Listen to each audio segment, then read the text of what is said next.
शांति। ओम शांति। ओम शांति। आज रविवार है और हम सब अव्यक्त बाप दादा के महावाक्य सुनते हैं और आज तो डबल डोज मिलना है।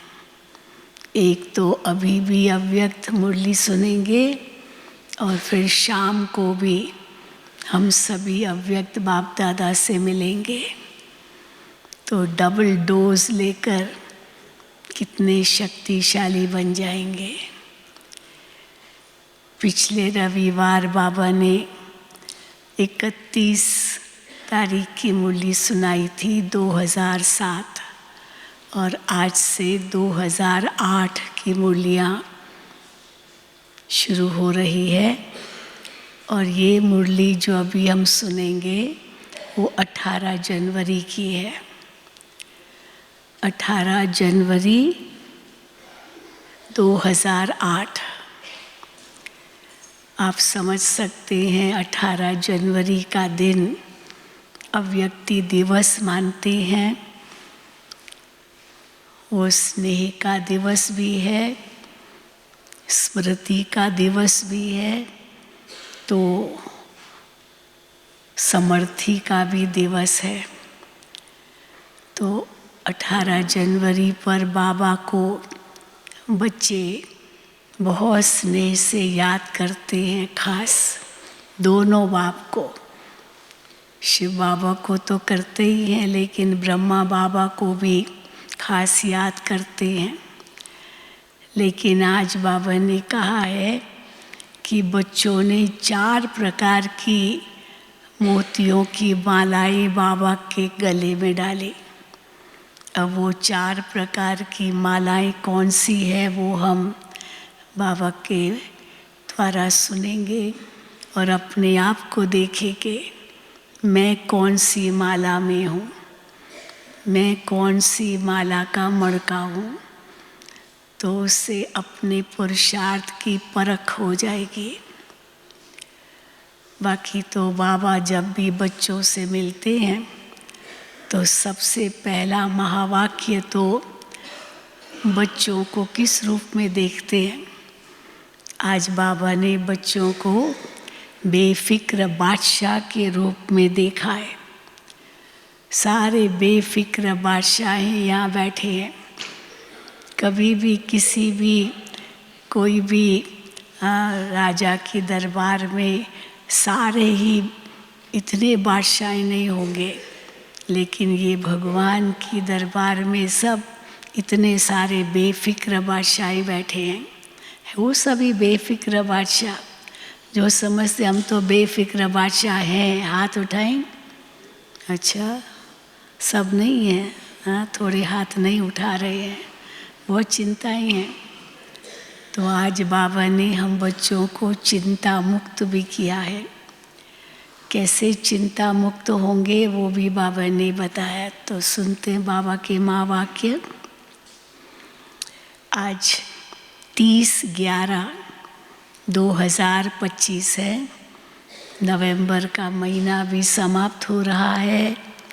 कल से अंतिम महीना होगा 2025 का और फिर तो 2026 में जाएंगे। समय तो बीतता ही जा रहा है। और ये मुरली है 18 जनवरी 2008 की। हेडिंग है सच्चे स्नेही बन, सब बोझ बाप को देकर मौज का अनुभव करो, मेहनत मुक्त बनो। बाबा को बोझ दे सकते हैं। जो समझते हैं बहुत सहज है बाबा को साफ बोझ दे देना, वो हाथ उठाएं।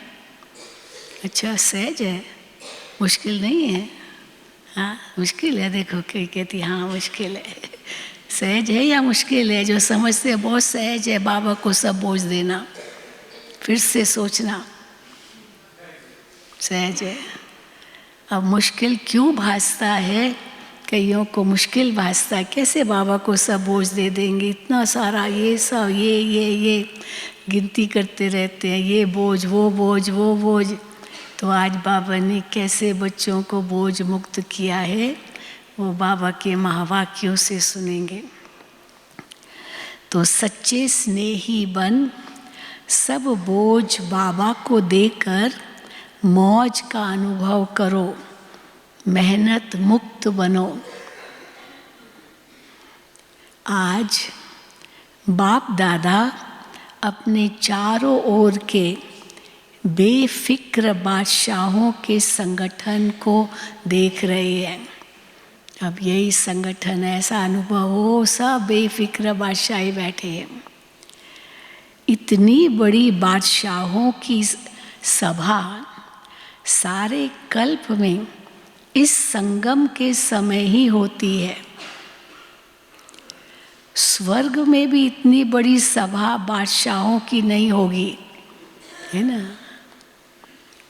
लेकिन अब बाप दादा सर्व बादशाहों की सभा को देख हर्षित हो रहे हैं। दूर वाले भी, भले बाबा के सामने नहीं है, वो दूर वाले भी दिल के नज़दीक दिखाई दे रहे हैं। वो भी सब बेफिक्र बादशाह है, देश विदेश में जहाँ भी बैठ बाबा की मुरली सुनते हैं। तो दूर वाले भी दिल के नज़दीक दिखाई दे रहे हैं। और आप सब, वो तो दिल के नज़दीक है क्योंकि स्थूल रूप से दूर है, परंतु दिल के नज़दीक है। और आप सब नैनों में समाये हुए हो। जो सम्मुख है वो नैनों में समाये हुए हैं, और जो दूर है वो दिल के समीप है। आप सब नैनों में समाये हुए हो, वो दिल में समाये हुए हैं। कितनी सुंदर सभा है। आज के विशेष दिवस पर सभी के चेहरों पर, याद करो 18 जनवरी की मुरली है, आज के विशेष दिवस पर सभी के चेहरों पर अव्यक्त स्थिति के स्मृति की झलक दिखाई दे रही है। सबके दिल में ब्रह्मा बाप की स्मृति समाई हुई है। आदि देव ब्रह्मा बाप और शिव बाप दोनों ही सर्व बच्चों को देख हर्षित हो रहे हैं। आज तो सवेरे 2 बजे से लेकर बाप दादा के गले में भिन्न भिन्न प्रकार की मालाएं पड़ी हुई थी। 2 बजे से मालाएं बाबा को गले में पहनाई। ये फूलों की मालाएं तो कॉमन है, 18 जनवरी पर तो कितना सजाते हैं ना, मधुबन में कितना सजाते हैं फूलों से। बाबा कहते हैं ये फूलों की मालाएं तो कॉमन है, हीरो की मालाएं भी कोई बड़ी बात नहीं है। चलो कोई हीरो की भी मालाएं डाले, बाबा कहते हैं वो भी बड़ी बात नहीं है। लेकिन हम कौन सी मालाएं बाबा को डाल रही हैं? लेकिन स्नेह के अमूल्य मोतियों की माला अति श्रेष्ठ है। हर एक बच्चे के दिल में आज के दिन स्नेह विशेष इमर्ज है ना। सब जल्दी जल्दी 2 बजे उठ जाते हैं, और हमने देखा कैसे तब तक तो जो हमारे श्रृंगार करने वाले भाई बहनें होते हैं, फूलों से श्रृंगार करते हैं, वो सारी रात जाग करके श्रृंगार करते हैं। और 2 बजे से बच्चे उठ जाते हैं, बाबा के कमरे में जाएंगे, झोपड़ी में जाएंगे, शांति स्तंभ पर जाएंगे, हिस्ट्री हॉल में आ जाते हैं। तो बाबा कहते हैं हर एक बच्चे के दिल में आज के दिन स्नेह विशेष इमर्ज है। तो बाप दादा के पास 4 प्रकार के भिन्न भिन्न मालाएं इमर्ज थी। अब गिनती करना, हाँ, मैं किस माला में हूँ। पहला नंबर श्रेष्ठ बच्चों की माला, जो बाप समान बनने के श्रेष्ठ पुरुषार्थी बच्चे हैं। मुझे बाप समान बनना है, बस एक ही लगन है। तो श्रेष्ठ पुरुषार्थी बच्चे हैं, ये उनकी है पहली माला। ऐसे बच्चे माला के रूप में बाप के गले में पिरोए हुए थे। पहली माला बड़ी होगी छोटी होगी? जो एकदम स्नेह में पिरोए हुए हैं, पहली माला सबसे छोटी थी, सबसे छोटी थी। दूसरी माला दिल के स्नेह समीप समान बनने के पुरुषार्थी बच्चों की माला थी। तो पहली माला थी जो बच्चे, हाँ, बाप के जो श्रेष्ठ पुरुषार्थी बच्चे, वो माला बाबा के गले में थी। और दूसरी माला दिल के स्नेह समीप समान बनने के पुरुषार्थी बच्चों की माला थी। पहले वाले तो सब, हाँ, जैसे बाप समान स्थिति में थे, और दूसरे स्नेह में समीप आने के पुरुषार्थी बच्चों की माला थी। वो श्रेष्ठ पुरुषार्थी, ये पुरुषार्थी। पहली माला वाले श्रेष्ठ पुरुषार्थी और दूसरी माला वाले पुरुषार्थी। तीसरी माला थी जो बड़ी थी, वो थी कौन सी? स्नेही भी, बाप की सेवा में साथी भी, लेकिन कभी तीव्र पुरुषार्थी और कभी कभी तूफानों का सामना ज़्यादा करने वाले, लेकिन चाहने वाले, संपन्न बनने की चाहना भी इच्छा रहती है। ऐसे थी तीसरी माला। और चौथी माला कौन सी होगी? तीसरी थी कभी स्नेही, फिर कभी, हाँ, पुरुषार्थी, और कभी, हाँ, कम पुरुषार्थी, लेकिन चाहने वाले,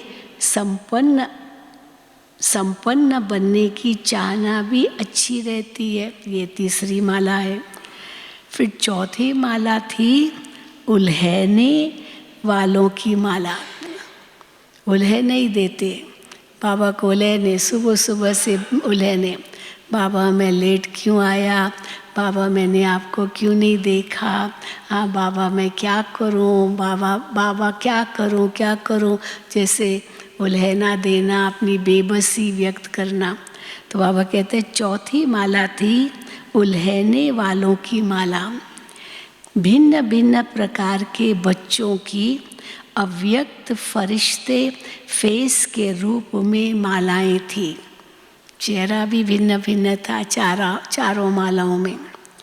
बाप दादा भी भिन्न भिन्न मालाओं को देख खुश भी हो रहे थे और स्नेह और सकाश साथ साथ दे रहे थे। खुश भी हो रहे थे, बच्चे पुरुषार्थी तो हैं, तो स्नेह और सकाश साथ साथ दे रहे थे। अभी आप सब अपने आप को सोचो, मैं कौन सी माला में हूँ? श्रेष्ठ पुरुषार्थी, केवल पुरुषार्थी, या कभी पुरुषार्थी कभी नहीं, या कभी कभी वाले, या उल्हने देने वालों की माला? तो मैं कौन सा पुरुषार्थी हूँ? लेकिन चारों ओर के बच्चों में विशेष संकल्प वर्तमान समय दिल में इमर्ज है। एक संकल्प सब में इमर्ज है। कौन सा? कि अब कुछ करना ही है, अब कुछ करना ही है। समय की रफ्तार को देख रहे हैं, समय भाग रहा है, तो अब कुछ करना ही है। ये सब के अंदर में था। ये उमंग उत्साह मेजॉरिटी में संकल्प रूप में है, स्वरूप में नंबरवार है, लेकिन संकल्प में है। संकल्प सब में है, पर स्वरूप बनने में सब नंबरवार है। बाप दादा सभी बच्चों को आज के स्नेह के दिन, स्मृति के दिन, समर्थी के दिन की विशेष दिल की दुआएं और दिल की बधाइयाँ दे रहे हैं। आज का विशेष दिन स्नेह का होने कारण मेजॉरिटी तो स्नेह में खोए हुए हैं। सब नहीं, बाबा कहते मेजॉरिटी तो स्नेह में खोए हुए हैं। ऐसे ही पुरुषार्थ में सदा स्नेह में खोए हुए रहो। स्नेह में तो खोए हुए हो आज के दिन, लेकिन सदा पुरुषार्थ में स्नेह में खोए हुए रहो। पुरुषार्थ में सदा स्नेह में खोए हुए रहो। केवल स्नेह नहीं, पुरुषार्थ के स्नेह में सदा खोए हुए रहो। लवलीन रहो तो सहज साधन है स्नेह। हाँ, लवलीन रहना है तो सहज साधन है स्नेह। दिल का स्नेह, दिल का स्नेह होगा तो लवलीन रहेंगे। बाप के परिचय की स्मृति सहित स्नेह, स्मृति भी जरूरी है। तो बाप के परिचय की स्मृति सहित स्नेह, बाप की प्राप्तियों के स्नेह संपन्न स्नेह, परिचय और प्राप्तियाँ। तो बाप की प्राप्तियों के स्नेह संपन्न स्नेह, स्नेह बहुत सहज साधन है। क्योंकि स्नेही आत्मा मेहनत से बच जाती है। जहाँ स्नेह है, मोहब्बत है, वहाँ मेहनत नहीं है। तो स्नेही आत्मा मेहनत से बच जाती है। स्नेह में लीन होने के कारण, स्नेह में खोए हुए होने के कारण किसी भी प्रकार की मेहनत क्या लगती है? मेहनत नहीं लगती है। वो मेहनत मनोरंजन के रूप में अनुभव होगी। क्योंकि स्नेह है ना, तो वो मेहनत मनोरंजन के रूप में अनुभव होगी। स्नेही स्वतः ही देह के भान, देह के संबंध का ध्यान, देह की दुनिया के ध्यान से ऊपर स्नेह में स्वतः ही लीन रहते हैं। दिल का स्नेह बाप के समीप का, साथ का, समानता का अनुभव कराता है। स्नेही सदा अपने को बाप की दुआओं के पात्र समझते हैं। मैं दुआओं का भी पात्र हूँ, अगर स्नेही हूँ तो मैं दुआओं का भी पात्र हूँ, ये समझते हैं। स्नेह असंभव को भी सहज संभव कर देता है। सदा अपने मस्तक पर, माथे पर बाप के सहयोग का, स्नेह का हाथ अनुभव करते हैं। निश्चय बुद्धि निश्चिंत रहते हैं। बाबा का हाथ मेरे सिर पर है, ये समझते हैं तो और निश्चिंत रहते हैं। आप सभी आदि स्थापना के बच्चों को आदि के समय का अनुभव है। जो दादियाँ थी, बाबा उनको कह रहे हैं, आप सभी आदि स्थापना के बच्चों को आदि के समय का अनुभव है। अभी भी सेवा के आदि निमित्त बच्चों को अनुभव है। भारत में आए, सेवाएं शुरू हुई और नए बच्चे पैदा हुए, तो वो जो बाबा के बच्चे हैं, अभी भी सेवा के आदि निमित्त बच्चों को अनुभव है। उनको भी अनुभव था कि आदि में सभी बच्चों को बाप मिला। उस स्मृति से स्नेह का नशा कितना था, है ना। बताते ना हमारे आदि रतन, वो तो बताते ही हैं, लेकिन जो सेवा के समय आदि में आए वो भी बताते कैसे हम सब विघ्नों को पार करके आए।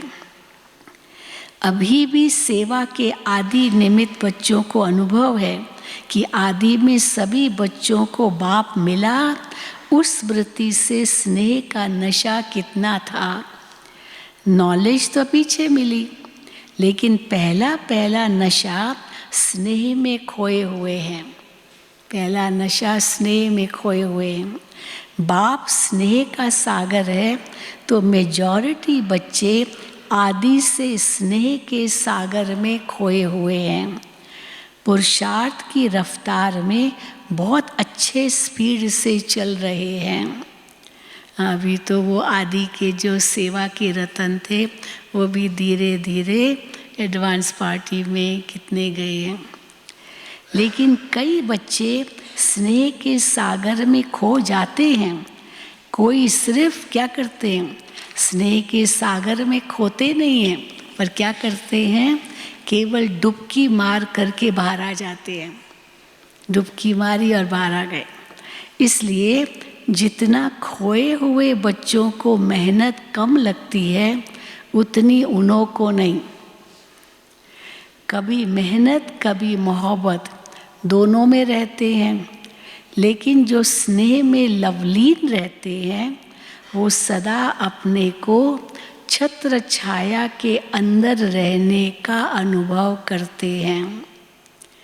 दिल के स्नेही बच्चे मेहनत को भी मोहब्बत में बदल देते हैं। तो क्या चाहिए मेहनत को मोहब्बत में बदलने के लिए? दिल का स्नेह। उन्हों के आगे पहाड़ जैसी समस्या भी पहाड़ नहीं, लेकिन रुई समान अनुभव होती है। पत्थर भी पानी समान अनुभव होता है।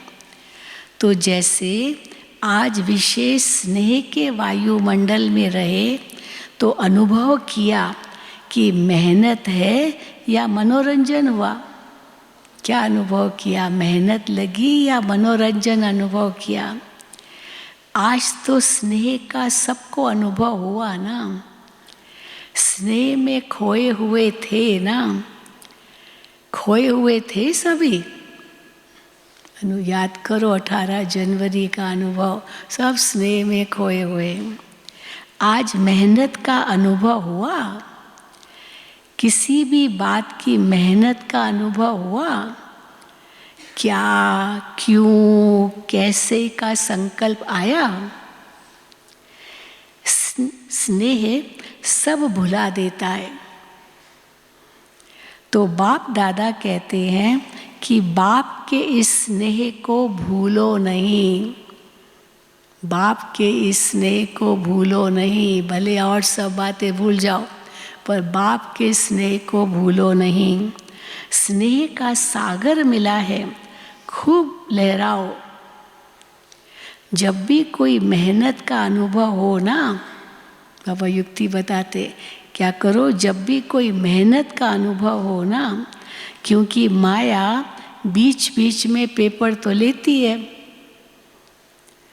लेकिन उस समय स्नेह के अनुभव को याद करो तो मेहनत मोहब्बत में बदल जाएगी। अनुभव करके देखो। बहुत मेहनत है, उस समय कोई बहुत बड़ा समस्या है, उस समय बाबा की याद में खो जाओ। वो मेहनत फिर उसके बाद करो वो काम, बहुत सहज लगेगा। तो बाबा कहते हैं तो मेहनत मोहब्बत में बदल जाएगी। अनुभव करके देखो क्या है। हाँ, क्या करते हैं बच्चे, गलती क्या हो जाती है उस समय, क्या, क्यों, कैसे, कहाँ, इसमें बहुत चले जाते हो। प्रश्न ही पूछते रहते हो अपने आज, क्या हुआ, क्यों हुआ, कैसे हुआ, क्या क्या क्या में चले जाते हो। जो आया है वो जाता भी है। कोई भी समस्या रहती तो नहीं है ना, वो जो आया वो जाता भी है, लेकिन जाएगा कैसे? अगर क्या क्यों में फंसे रहेंगे तो वो समस्या जाएगी थोड़ी। लेकिन जाएगा कैसे? स्नेह को याद करने से मेहनत चली जाएगी, क्योंकि सभी को भिन्न भिन्न समय पर बाप दादा दोनों के स्नेह का अनुभव होता तो है ना। हाँ, बाप दादा दोनों के स्नेह का अनुभव तो होता है ना अनुभव। कभी तो किया है ना दोनों का स्नेह का अनुभव। चलो सदा नहीं है, कभी तो है। उस समय को याद करो, उस समय को याद करो जब दोनों के स्नेह में समाये हुए थे।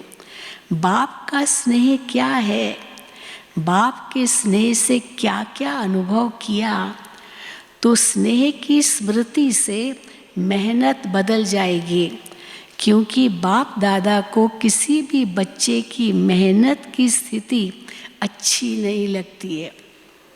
मेहनत कब लगती? जब कन्फ्यूजन में है, हाँ, मूंझ में है।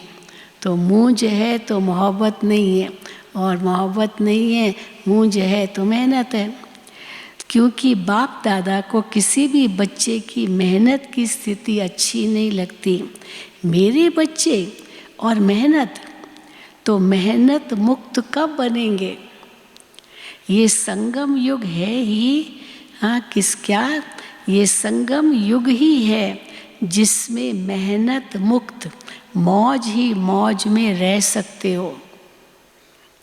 मौज नहीं है तो कोई न कोई क्या है, अगर मौज नहीं है तो कोई न कोई बोझ बुद्धि में है।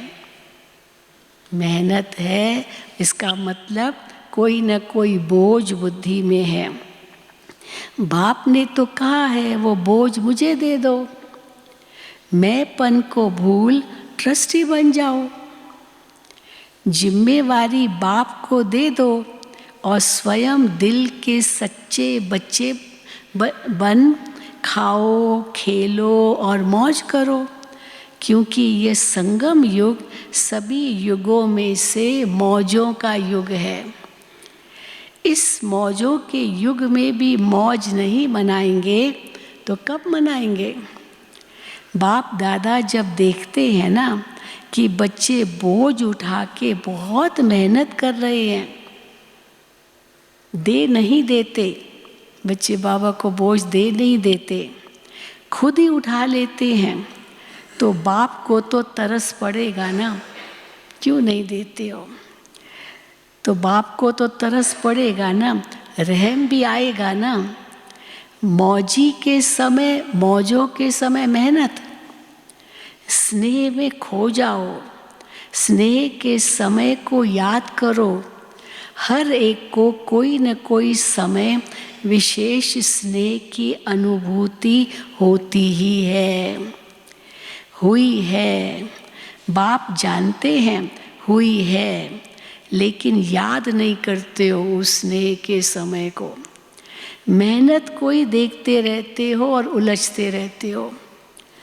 अगर आज भी अमृत वेले से अब तक बाप दादा दोनों अथॉरिटी के स्नेह का दिल से अनुभव किया होगा, क्योंकि बाबा तो शाम को आए, ये तो सुबह से अनुभव कर रहे थे, तो आज भी अगर अमृत वेले से अब तक बाप दादा दोनों अथॉरिटी के स्नेह का दिल से अनुभव किया होगा, तो आज के दिन को भी याद करने से स्नेह के आगे मेहनत समाप्त हो जाएगी। आज के दिन को भी याद करो तो मेहनत समाप्त हो जाएगी। अभी बाप दादा इस वर्ष में हर बच्चे को स्नेह युक्त मेहनत मुक्त देखना चाहते हैं। मेहनत का नाम निशान दिल में नहीं रहे, जीवन में नहीं रहे। हो सकता है मेहनत का नाम, हाँ, जीवन में नहीं रहे, नाम निशान नहीं रहे। हो सकता है जो समझते हैं ये करके ही छोड़ना है, वो हाथ उठाओ। देखो बाबा हाथ उठवाते, नहीं करके छोड़ना है, हाथ नहीं उठा रहे हैं, रखना है बोझ। हाँ, तो बाबा कहते हैं हाँ, जिन्होंने हाथ उठाया बहादुरी दिखाई, नहीं है हाथ उठा रहे हैं थोड़े, हाँ बहादुर नहीं है ना।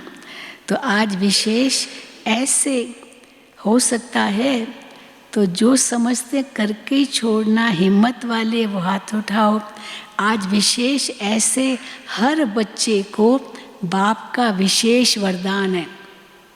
बाबा ने खास वरदान दिया, क्या? मेहनत मुक्त हो जाओ, हो जाओ मेहनत मुक्त।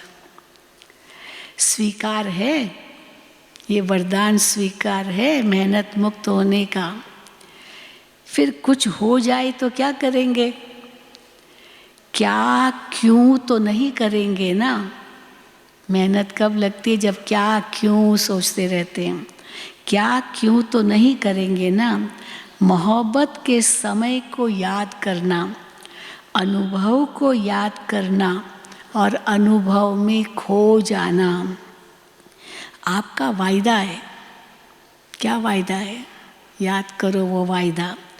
बाप भी बच्चों से प्रश्न पूछते हैं, आप सबका वायदा है कि हम बाप द्वारा 21 जन्मों के लिए जीवन मुक्त अवस्था का पद प्राप्त कर रहे हैं और करेंगे ही। ये वायदा है ना। तो जीवन मुक्त में मेहनत होती है क्या? 21 जन्मों में एक जन्म तो संगम का भी है ना। आपका वायदा है 21 जन्मों का, तो 20 जन्म का नहीं वायदा है, 21 जन्मों का वायदा है। तो अभी से मेहनत मुक्त अर्थात जीवन मुक्त बेफिक्र बादशाह, अभी से संस्कार आत्मा में 21 जन्म इमर्ज रहेंगे। अभी जो संस्कार भरेंगे वो 21 जन्म और 20 जन्म आगे के भरेंगे, वो रहेंगे। तो 21 जन्म का वर्षा लिया है ना या लेना है अभी? 21 जन्म का वर्षा लिया है ना या लेना है अभी? तो सब कहेंगे हाँ भाई लिया है। तो अटेंशन प्लीज़, अगर कोई ने अभी तक पूरा नहीं लिया 21 जन्मों का, इसमें ये जन्म भी है, तो अटेंशन प्लीज़। मेहनत मुक्त संतुष्ट रहना और संतुष्ट करना, दो बातें। एक तो क्या क्यों कैसे उसमें नहीं जाओ, और दूसरा संतुष्ट रहो और संतुष्ट करो।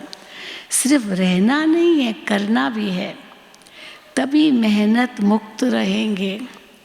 नहीं तो रोज़ कोई न कोई बोझ की बातें, मेहनत की बातें, क्या क्यों की भाषा में आएगी।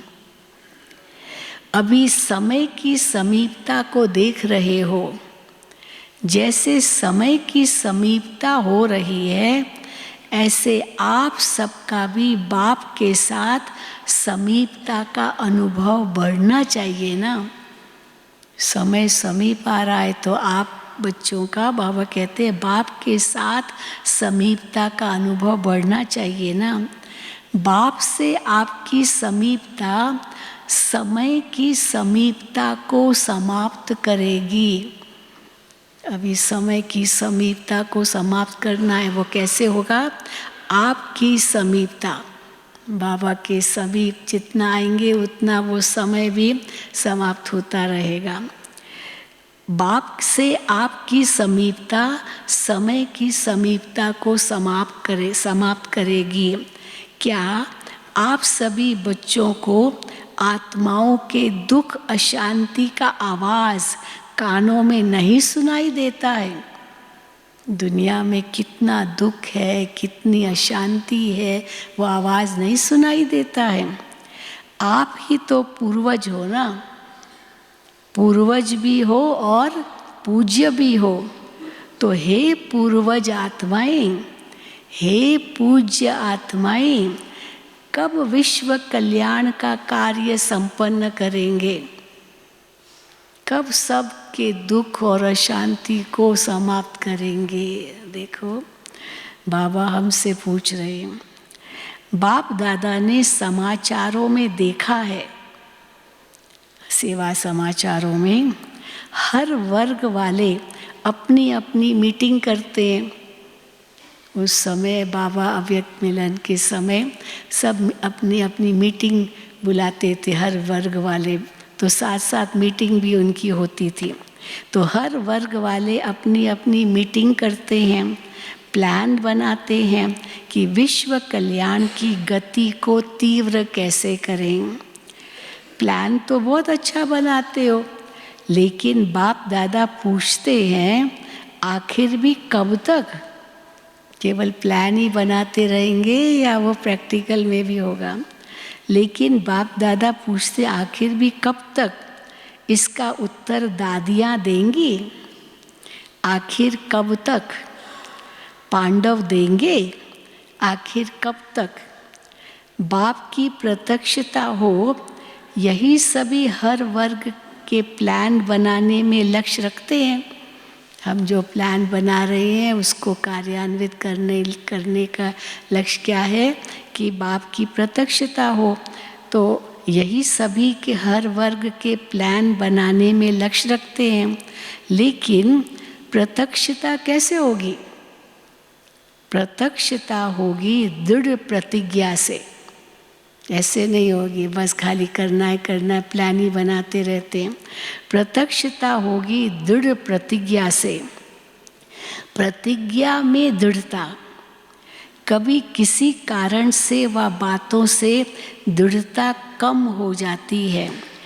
प्रतिज्ञा भी बहुत अच्छी करते हो, अब करते तो हो प्रतिज्ञा, लेकिन वो फिर दृढ़ नहीं होती ना। तो बाबा कहते हैं प्रतिज्ञा बहुत अच्छी करते हो, अमृत वेले अगर आप सुन सको ना, बाप तो सुनते हैं।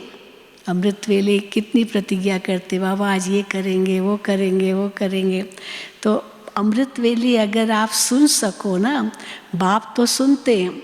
आपके पास ऐसा अभी साइंस का साधन नहीं दिया है जो सभी के दिल का आवाज़ सुन सको, और बाबा तो सुनते हैं। हम कहाँ सुन पाते सभी के दिल का आवाज़, तो वो अभी तक साइंस का साधन नहीं दिया है जो सभी के दिल का आवाज़ सुन सको। बाप दादा सुनते हैं। वायदों की मालाएं, संकल्प करने की बातें इतनी अच्छी अच्छी करते हैं, दिल खुश करने वाली होती है।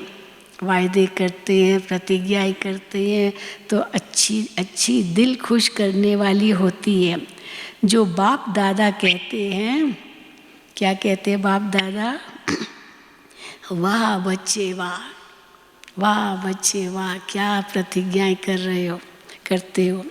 सुनाई क्या क्या करते हो, अब क्या क्या प्रतिज्ञाएं करते हो सुनाई। जब कर्म में आते हो ना, हाँ शुरू सवेरे तो बहुत खूब प्रतिज्ञाएं करते हो, फिर क्या होता है जब कर्म में आते हो ना, मुरली तक भी 75% ठीक होते हो। वो प्रतिज्ञाएं सब याद है जो अमृत वेले की, मुरली तक भी 75% ठीक होते हो। फिर लेकिन जब कर्म योग में आते हो तो उसमें फर्क आ जाता है, वो प्रतिज्ञाएं धीरे धीरे भूलते जाते हो। कुछ संस्कारवश, कुछ स्वभाववश, और संस्कार सामना करते हैं। अब संस्कारवश हो गए, स्वभाववश हो गए, तो वो संस्कार स्वभाव सामना करते हैं। उसमें प्रतिज्ञा दृढ़ के बजाय साधारण हो जाती है, दृढ़ता की परसेंटेज कम हो जाती है। तो बाप दादा एक खेल बच्चों का देख मुस्कुराते हैं। अब बाबा तो मुस्कुराएंगे ही ना, और क्या करेंगे। बाप दादा एक खेल बच्चों का देख मुस्कुराते हैं। कौन सा खेल करते हो बताए, बाबा बताए कौन सा खेल करते हो। बाप दादा को तो खेल देखने में रहम आता है। हाँ बाबा मुस्कुराते हैं परंतु अंदर में रहम आता है, मज़ा नहीं आता है। हाँ मुस्कुरा करके मज़ा नहीं आता है, रहम आता है। क्योंकि बाप दादा देखते हैं बच्चे अपनी बात दूसरों के ऊपर रखते हैं, अपनी बात दूसरों के ऊपर रखने में बहुत होशियार है। अब क्यों परसेंटेज डाउन हुई, क्यों वो खुशी ख़त्म हुई, क्यों वो जो अमृत वेले किया वो सब धीरे धीरे ढीला हो गया, तो फिर क्या दोष किसको देते? दूसरों को। उसने मेरे जीवन में ये किया, उसने मुझे ये किया, उसने मुझे ये किया।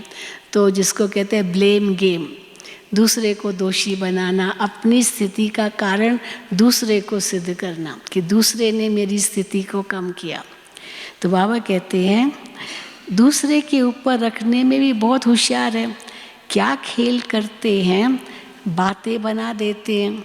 हाँ भाई बहाने देते हैं ना, क्यों मेरी ऐसी स्थिति हुई।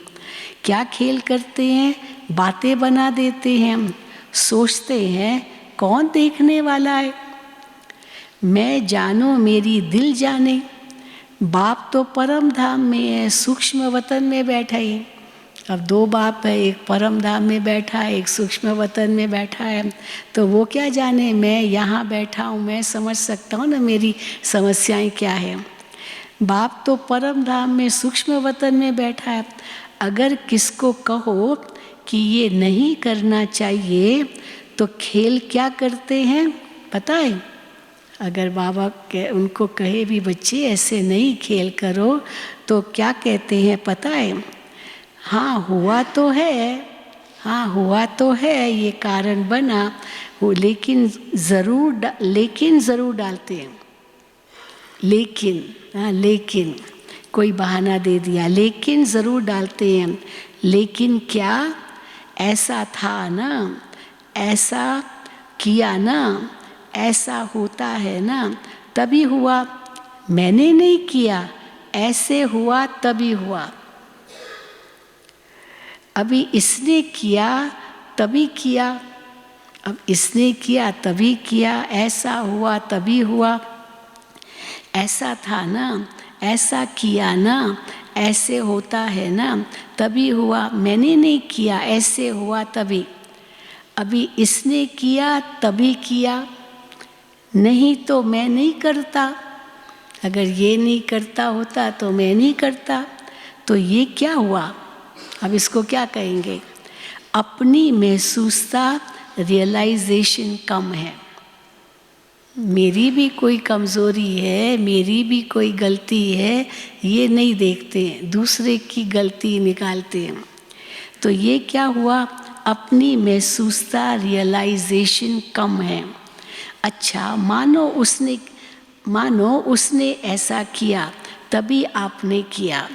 चलो बहुत अच्छा, ठीक है। बाबा कहते चलो उसके कारण आपकी स्थिति ऐसी डाउन हुई। अब पहला नंबर वो हुआ, दूसरा नंबर आप हुए, चलो ये भी ठीक है। बाप दादा ये भी मान लेते हैं कि वो पहले उसने गलती की फिर तुमने गलती की, ये भी मान लेते हैं। आप पहला नंबर नहीं है गलती करने में, दूसरा नंबर है। लेकिन अगर आप सोचते हो कि पहला नंबर परिवर्तन करे तो मैं ठीक होऊंगा, ये ठीक है, वो पहले बदले तो मैं ठीक होऊंगा, ये ठीक है, यही समझते हो ना उस समय। मानो पहला नंबर परिवर्तन करता है। बाप दादा और सभी पहले नंबर वालों को कहते हैं आपकी गलती है, आपको परिवर्तन करना है, ठीक है। जिसने गलती की वो पहला नंबर, उसने गलती की, ठीक है। अच्छा, अगर पहले नंबर वाले ने परिवर्तन किया तो पहला नंबर किसको मिलेगा? हम कहेंगे भाई उसको पहले बदलना चाहिए, उसको पहले बदलना चाहिए, और वो सचमुच बदल गया तो पहला नंबर किसका हुआ? जो बदल गया। अच्छा, तो पहला नंबर किसको मिलेगा? आपका तो पहला नंबर नहीं होगा क्योंकि आप तो बदले नहीं और वो बदल गया पहला नंबर वाला। परिवर्तन शक्ति में आपका पहला नंबर नहीं होगा। पहला नंबर आपने उसको दिया तो आपका कौन सा नंबर हुआ? दूसरा नंबर हुआ ना। अगर आपको कहें दूसरा नंबर है तो मंजूर करेंगे कि आपका दूसरा नंबर है, मंजूर करेंगे? कहेंगे नहीं, ऐसा था, वैसा था, कैसे था। ये भाषा बहुत खेल में आती है। ऐसे वैसे कैसे, ऐसे वैसे कैसे, ये खेल बंद करके क्या सोचो? मुझे परिवर्तन होना है। क्या सोचो? मुझे परिवर्तन होना है। मैं परिवर्तन होके दूसरों को परिवर्तन करूं। लेकिन अगर दूसरे को परिवर्तन नहीं कर सकते हो तो फिर क्या करो? चलो मैंने परिवर्तन कर लिया पर दूसरा फिर भी ऐसे का ऐसा ही है, वो बदला नहीं। तो चलो मैं पहला नंबर आ गया, परिवर्तन किया मैंने, पर वो तो अभी तक नहीं बदला है, तो फिर क्या करो? तो फिर शुभ भावना, शुभ कामना तो रख सकते हो ना, कि ज़रूर बदलेगा, एक दिन ज़रूर बदलेगा, मैं बदल जाऊं।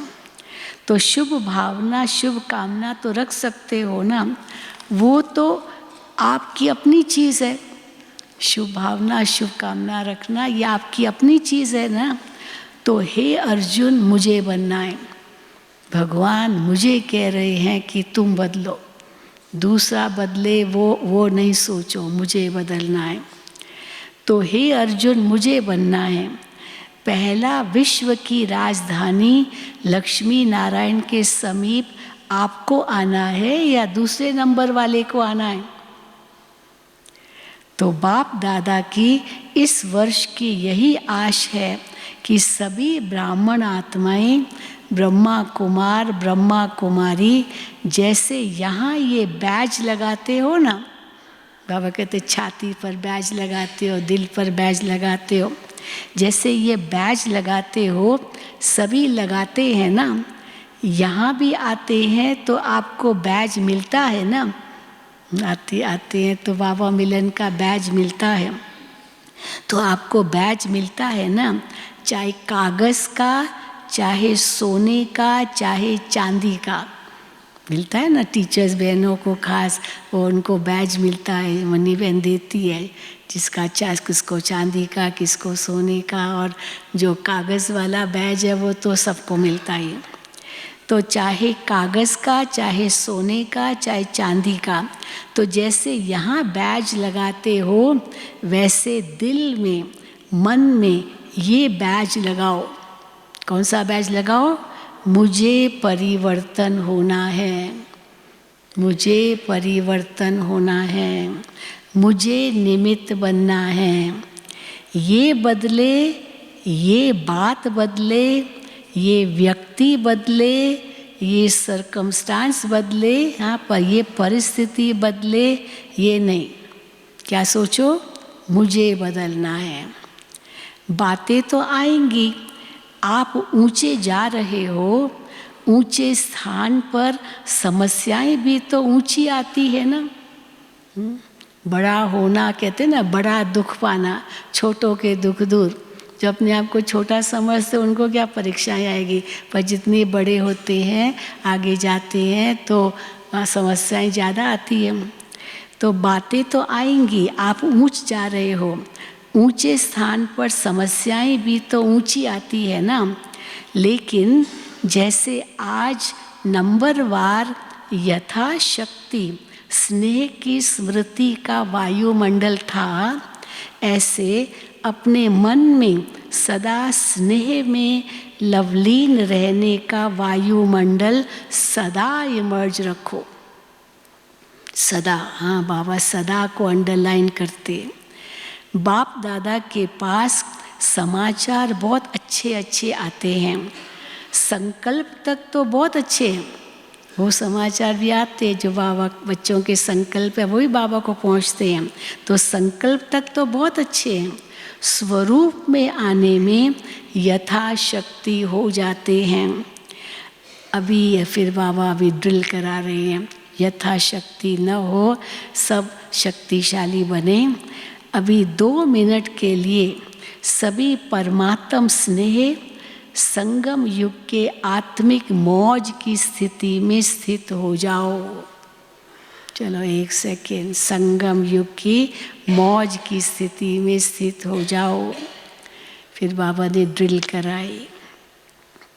अच्छा, यही अनुभव हर दिन बार बार समय प्रति समय अनुभव करते रहना, स्नेह को नहीं छोड़ना, स्नेह में खो जाना सीखो।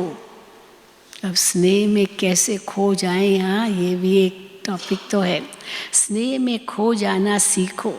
अच्छा, चारों ओर के योग युक्त, युक्ति युक्त, राज युक्त, खुद भी राज को जान सदा राजी करने वाले और राजी रहने वाले, सिर्फ स्वयं राजी नहीं रहना है, राजी करना भी है।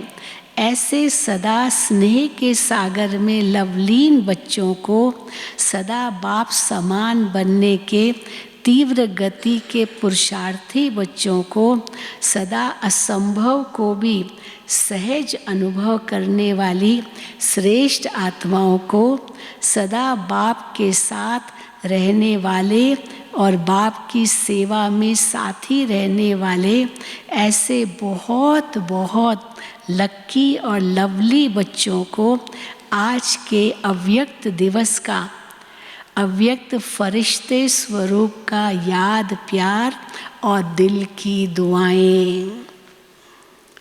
रूहानी बच्चों की रूहानी बाप दादा को याद प्यार, गुड मॉर्निंग और नमस्ते। अच्छा, वरदान याद के जादू मंत्र द्वारा, याद का जादू मंत्र है, याद के जादू मंत्र द्वारा सर्व सिद्धियां प्राप्त करने वाले सिद्धि स्वरूप भव। बाप की याद ही जादू का मंत्र है। इस जादू के मंत्र द्वारा जो सिद्धि चाहो वो प्राप्त कर सकते हो। जैसे स्थूल में भी किसी कार्य की सिद्धि के लिए मंत्र जपते हैं, ऐसे यहाँ भी अगर किसी कार्य में सिद्धि चाहते हो तो ये याद का महामंत्र ही विधि स्वरूप है। कहीं कोई विघ्न आया, कुछ आया, दादी जी कहते थे अभी सब योग में बैठ जाओ, सब योग में बैठ जाओ। हाँ, तो वो जो याद है वो बाबा कहते हैं जादू का मंत्र हो जाएगा और वो जो समस्या आई वो हट जाएगी। तो ऐसे यहाँ भी अगर किसी कार्य में सिद्धि चाहते हो तो ये याद का महामंत्र ही विधि स्वरूप है। ये जादू मंत्र सेकंड में परिवर्तन कर देता है।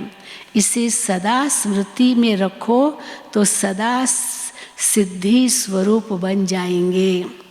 सिद्धि स्वरूप माना सफलता मिलेगी, क्योंकि याद में रहना बड़ी बात नहीं है, पर सदा याद में रहना यही बड़ी बात है। इसी से सर्व सिद्धियां प्राप्त होती है। स्लोगन सेकंड में विस्तार को सार रूप में समा लेना, अर्थात अंतिम सर्टिफिकेट लेना। अंतिम सर्टिफिकेट तब मिले जब सेकंड में विस्तार को सार रूप में समा लिया। तो अंतिम सर्टिफिकेट एक सेकंड में बिंदी बन जाओ और कुछ याद न रहे, वो सर्टिफिकेट लेना है। अव्यक्त इशारे अशरीरी व विदेही स्थिति का अभ्यास बढ़ाओ के अंतर्गत जैसे कोई शरीर के वस्त्र सहज उतार सकते हो, ऐसे ये शरीर रूपी वस्त्र भी सहज उतार सको और सहज ही समय पर धारण कर सको। इसका अभ्यास चाहिए। शरीर से परे हुए फिर शरीर में आए, शरीर से परे हुए शरीर में आए। बाबा कहते इसका अभ्यास चाहिए। अगर वस्त्र तंग व टाइट है तो सहज उतार नहीं सकते। ऐसे ये देह रूपी वस्त्र भी किसी संस्कार में चिपका हुआ तंग व टाइट न हो, इसके लिए क्या करो, सभी बातों में इजी रहो, हर बात में इजी रहो, सहज रहो। यदि इजी रहेंगे तो सभी कार्य इजी होंगे, सब सहज होंगे। जितना पुराने संस्कारों से न्यारा रहेंगे उतना अवस्था भी न्यारी अर्थात विदेही सहज बन जाएंगे। अच्छा, ओम शांति, ओम शांति, ओम शांति।